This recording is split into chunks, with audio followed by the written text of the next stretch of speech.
نے خط لکھا اپنے دوست حبیب یمنی کے پاس اور اس میں لکھا تھا، ذرا توجہ سے سننا ایمان تازہ ہو جائے گا، میں بتانا چاہتا ہوں میرا نبی کتنی شان والا ہے۔ اس نے اپنے حبیب یمنی کو خط لکھا، حبیب یمنی ابو جہل کے بزنس پارٹنر بھی تھے اور اس کے ہم سبق ساتھی بھی تھے، بچپن کے دوست بھی تھے اس کے۔ اس نے خط لکھا کہ تم حکیم بھی ہو اور بڑے عقل مند بھی ہو، لیکن آؤ ایک بات ہے تم سے کرنی ہے، جیسی میرا خط تمہیں ملے فوراً چلے آنا مکے میں۔ یہ خط حبیب یمنی تک پہنچا، جیسی خط ان کے پاس پہنچا انہوں نے فوراً سفر شروع کیا، مکے کی سرحد پر آئے۔ ابھی مکے میں داخل نہیں ہوئے ہیں کہ ابو جہل پہلے ہی باہر کھڑا ہو گیا تھا اور ہاتھ میں روئی لے کے کھڑا تھا۔ حبیب یمنی کو آتے دیکھا، اتارا نیچے کا، نیچے اتر، نیچے اترے حبیب یمنی کا اب کیا کہنا ہے؟ کہا پہلے یہ روئی لو اپنے کانوں میں لگا لو۔ کہا کس لیے؟ کہا کہ محمد کی آواز تمہارے کانوں تک نہ پہنچ جائے۔ کہا اس سے کیا ہو جائے گا؟ کہا تم نہیں جانتے ہو اس کی آواز جن کے کانوں تک پہنچ جاتی ہے پھر وہ انہی کی بولی بولنے لگ جاتا ہے، انہی کی بولی بولنے لگ جاتا ہے۔ حبیب یمنی نے کہا چل ٹھیک ہے یار بتا کیوں تو نے بلایا کس لیے ہے؟ کہا یار تجھ سے سچ بتاؤں؟ کہا ہاں۔ کہا رشتے میں بھتیجا لگتا ہے لیکن باتیں بڑی عجیب کرتا ہے۔ کہا کیا کہ ہمارے خداؤں کو برا کہتا ہے، کہتا یہ پتھر کے خدا ہیں، یہ کچھ نہیں دے سکتے۔ وہ کہتا کہ ایک خدا ہے اور سب کو مرنا ہے، مرنے کے بعد اپنے اپنے زندگی کے اعمال کا حساب بھی دینا ہے۔ کہا یار ذرا سچ بتا کہ بندہ مر کے پھر سے زندہ ہو سکتا ہے؟ حبیب یمنی چونکہ پڑھے لکھے انسان تھے کہنے لگے یار باتیں تو وہ سچی کرتا ہے، جس نے جب کچھ نہ تھے تب پیدا کر دیا تو اگر وہ مارنے کے بعد پیدا بڑا زندہ کر دے تو کون سی بڑی بات ہے؟ کہا یار ذرا ساتھ چل۔ ہاتھ پکڑا ابو جہل نے حبیب یمنی کا، اپنے نبی کی شان ملاحظہ کرو، اپنے گھر میں لایا۔ اب حبیب یمنی کہتے بلایا کس لیے ہے تو نے؟ کہا یار میں نے تجھے اس لیے بلایا ہے ذرا اس کا علاج تو کر دے، تو حکیم ہے نبض پکڑ کے دیکھ لے، اس کا علاج کرنا ہے۔ حبیب یمنی کہتے ہیں ٹھیک ہے بلاؤ میں ہاتھ پکڑ کے دیکھوں گا۔ اب ذرا توجہ سے سننا، یہ دشمن کی بولی ہے، سچ وہ ہوتا ہے جو سر چڑھ کے بولا کرتا ہے۔ اگر کوئی اعلیٰ حضرت کو گالی دے تو اس کے بکواس کرنے سے اعلیٰ حضرت کے رتبے کم نہیں ہو جاتے ہیں، مخالف اسی کے ہوتے ہیں جو حق پہ ہوا کرتا ہے، دشمن اسی کے ہوتے ہیں جو سچ پہ ہوا کرتا ہے، کبھی اہل غیرے کا کوئی مخالف نہیں ہوا کرتا ہے۔ ذرا توجہ سے سننا پیارے، ابو جہل نے کہا تھا کہ میں نے تجھے علاج کے لیے بلایا ہے۔ کہا ٹھیک ہے بلاؤ۔ کہا کیا کرے گا؟ کہا نبض پکڑ کے دیکھوں گا۔ ابو جہل کہنے لگا یار اگر تو نے نبض پکڑ لی تو بات ہی ختم ہو جائے گی۔ کہا کس لیے؟ کہا ہاتھ مت پکڑ لینا۔ کہا کیوں؟ کہا جو اس کے ہاتھ میں ہاتھ دے دیتا ہے پھر وہ بولی اس کی بولنے لگ جاتا ہے۔ کہا یہ کہنا کیا چاہتا ہے؟ تب ابو جہل نے کہا تھا یار سن بات سچی ہے لیکن ذرا دماغ میں اتار لینا، ایک دن میں گیا تھا محمد کے پاس اور میرے ہاتھ میں پتھر تھے، میں نے جا کے کہا تھا بتا میری مٹھی میں کیا ہے، تو انہوں نے میری طرف دیکھا اور دیکھنے کے بعد کہا اگر میں بتاؤں تو کیا کمال ہوگا، اگر یہ خود بتائیں جو تیری مٹھی میں تب کمال ہو جائے گا۔ کہا میں خوش ہو گیا، میں سوچنے لگا یار اب تو یہ پھنس گئے ہیں، میرے ہاتھ میں پتھر ہے اور پتھر بولا نہیں کرتے ہیں۔ کہا یہ سوچ کے میں نے کہا ٹھیک ہے انہی سے کہلوا دو۔ میرے نبی نے فرمایا کنکریو، اگر میرے نبی نے فرمایا جو تیری مٹھی میں ہے اگر میں بتاؤں گا تو کوئی کہے گا کسی نے بتا دیا ہوگا، آخر اس مٹھی میں رہنے والی چیز سے پوچھ کے ہم کون ہے۔ جیسی اس نے کہا بہت خوش ہوا، کان کے قریب مٹھی لگائی، جیسی کان کے قریب لگائی تو پتھر کہہ رہے تھے لا الہ الا اللہ محمد الرسول اللہ۔ ابو جہل کہنے لگا او یار یہ ہاتھ کا کمال ہے، ہاتھ مت پکڑ لینا، اگر اس کا ہاتھ پکڑ لو تو بات ہی ختم ہو جاتی ہے، ہاتھ یہاں پکڑتا ہے رب کی رحمت پہ جا کے چھوڑ دیتا ہے۔ اللہ اکبر۔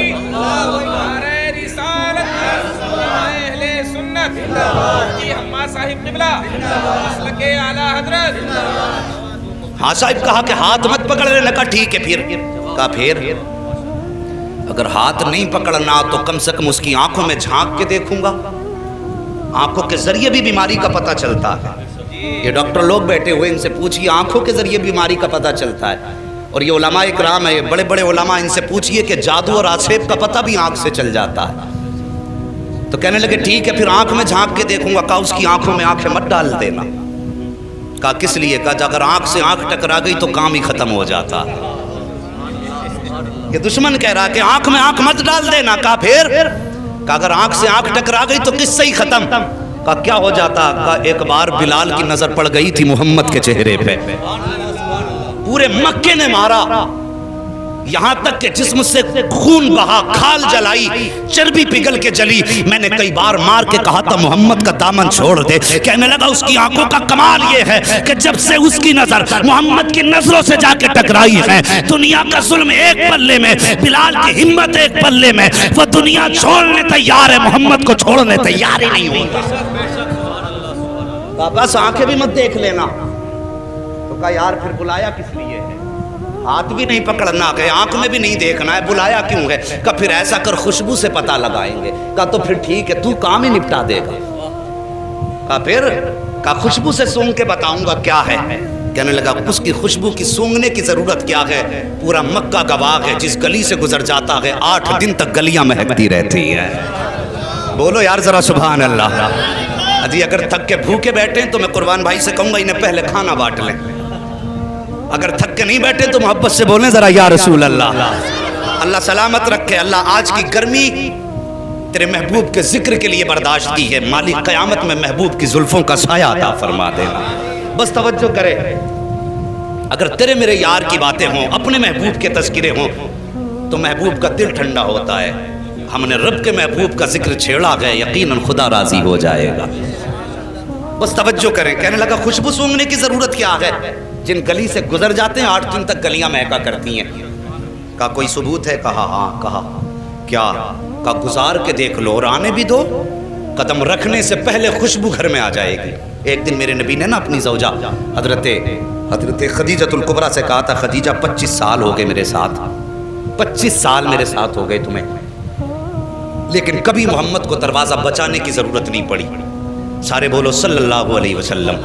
کبھی دروازہ بجانے کی ضرورت نہیں پڑی۔ بتاؤ میرے آنے سے پہلے ہی جیسے قدم دروازے پہ آتا ہے تم دروازہ کھول دیتی ہو، کیسے پتہ لگاتی ہو؟ تو کہتی ہیں حضور آپ اپنے دروازے سے پہلے والے چوراہے پہ ہوتے ہیں کہ آپ وہاں ہوتے ہیں، خوشبو آپ سے پہلے پہلے گھر کے اندر آ جایا کرتی ہے۔ امام احمد بن حنبل کے پاس ایک بزرگ آیا کہ کہنے لگے حضرت مجھے بیٹی کو رخصت کرنا ہے، بیٹی کو رخصت کرنا ہے۔ کہا پھر؟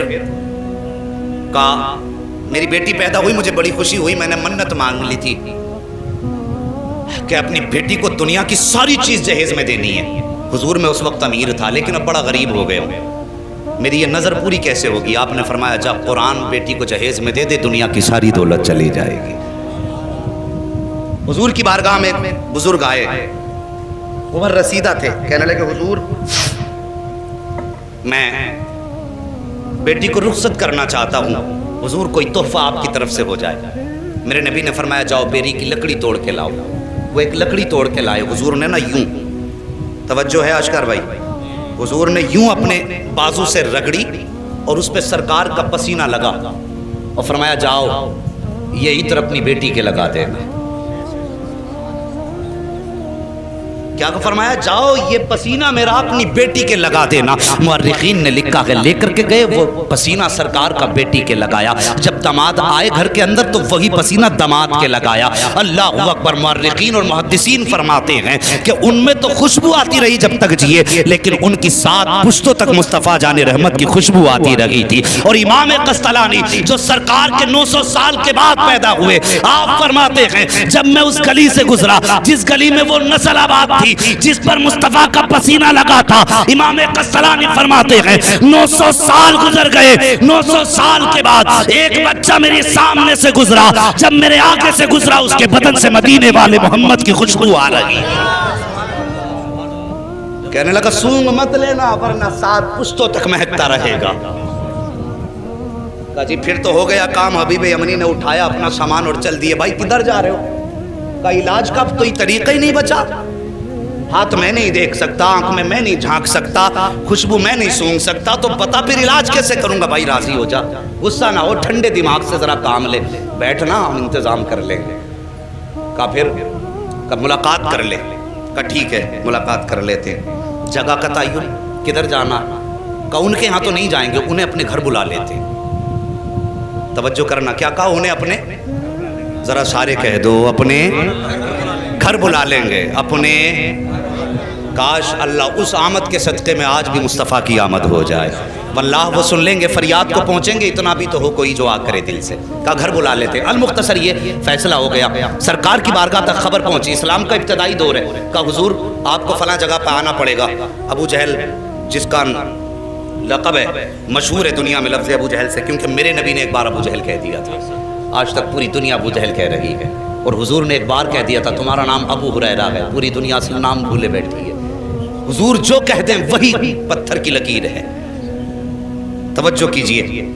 کہا ٹھیک ہے لیکن جب یہ خبر ہوئی کہ حضور ابو جہل کے گھر جا رہے ہیں، اصل نام ابو جہل کا عمرو بن ہشام ہے، کہ عمرو بن ہشام کے گھر حضور جا رہے ہیں، باتیں ہونے لگی کہ دشمن کے گھر جا رہے ہیں، حضور کا دل تھوڑا رنجیدہ ہوا، یا اللہ مکے میں ایسی باتیں ہو رہی ہیں، فوراً رب کی جانب سے پیغام آیا، محبوب اداس کیوں ہوتا ہے، گھر اس کا ہے چرچا تو تیرا ہی کرا رہے ہیں، خرچ اس کا ہے چرچا تو تیرا ہی ہے نا، پریشان کیوں ہوتا ہے، اللہ اکبر۔ اب سرکار کو دعوت دے دی گئی، اب ابو جہل کی پلاننگ دیکھو، کہنے لگا سنو بھائی، میں نے یہ سنا جب وہ آتے ہیں تو تم اس کی عزت کے لیے کھڑے ہو جاتے ہو، آج وہ آئے نا تو کوئی کھڑا مت ہو جانا، اپنی جگہ سے مت اٹھ جانا، تاکہ انہیں لگے کہ ان کی اوقات کیا گئی، اسے معلوم نہ تھا آج پالا کس سے پڑ گیا ہے، یہ جانتا نہیں تھا آج کس سے پنگا لے رہا ہے، کہا اٹھنا مت تاکہ انہیں اپنی عزت کا پتہ چل جائے، لیکن یہ اپنی پلاننگ کر رہا تھا۔ ادھر رب نے فرمایا جبریل جی رب جلیل، کہا کیا کر رکھے ہو، کہا رب حکم فرما دے، کہا آج ابو جہل کے گھر میں پلاننگ ہو رہی ہے، محبوب آئے تو پھر کسی کو اٹھنا نہیں ہے، کہا جاؤ فرشتوں کی جماعت ساتھ لے کے چلے جاؤ، اور جتنے بیٹھے ہیں نا ابو جہل عتبہ شیبہ بڑے بڑے دشمن، سب کے پیچھے جا کے ایک ایک فرشتہ کھڑا کر دو، جیسے محبوب پہنچے اور جو اٹھنا نہ چاہے، جبریل تیری ذمہ داری ہے کان پکڑ کے اس کو سیدھا کھڑا کر دینا۔ آج بھی لوگ بھوکا کرتے ہیں کہ سلام کھڑے ہو کے کیوں پڑھتے ہو، قیام تعظیمی یہ رب کراتا ہے، اور قیام تعظیمی سے روکنا تمہارے باپ ابو جہل کا کام تھا، انہوں نے کہا کھڑا نہیں ہونا کسی کو بھی، اور رب نے فرمایا دیکھوں آج کون کھڑا نہیں ہوگا، محبوب میرا جسے میں چاہوں گا وہ کھڑا ہوگا، اللہ اکبر۔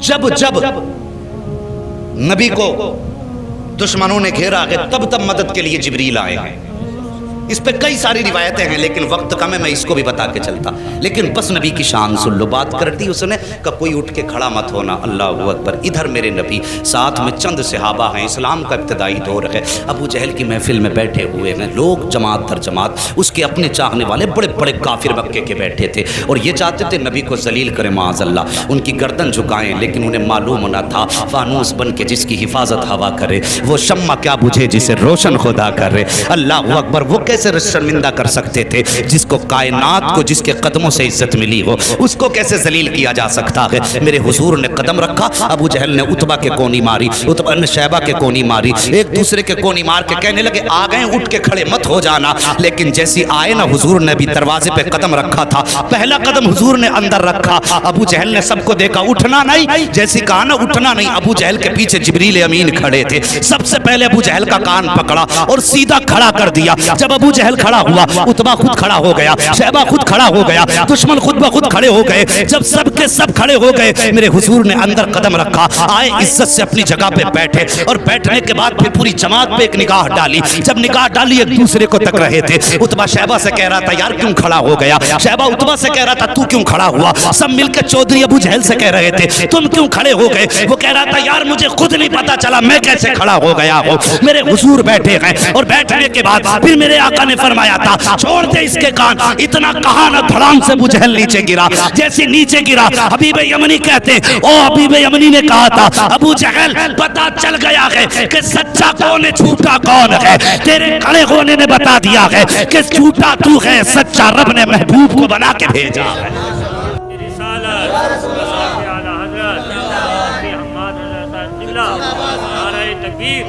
بس توجہ کیجئے پیارے، اللہ سلامت رکھے سب کی نسلوں کو، جتنے بھی مسلک اہل سنت والے ہیں، بس توجہ کیجئے۔ بیٹھ گئے حبیب یمنی اور کہنے لگے مجھے اس نے بلایا ہے اور اس لیے بلایا ہے کہ سنا ہے آپ ایسی ایسی بات کرتے ہیں، میرے نبی نے فرمایا ہاں میں اللہ کا رسول ہوں، خدا ایک ہے، قولوا لا الہ الا اللہ تفلحوا انی رسول اللہ، ہاں میرے نبی نے فرمایا، حضرت حبیب یمنی ابھی ایمان نہیں لائے تھے، کہنے لگے اچھا اگر آپ نبی ہیں تو یہ تو میں بھی جانتا ہوں کہ نبی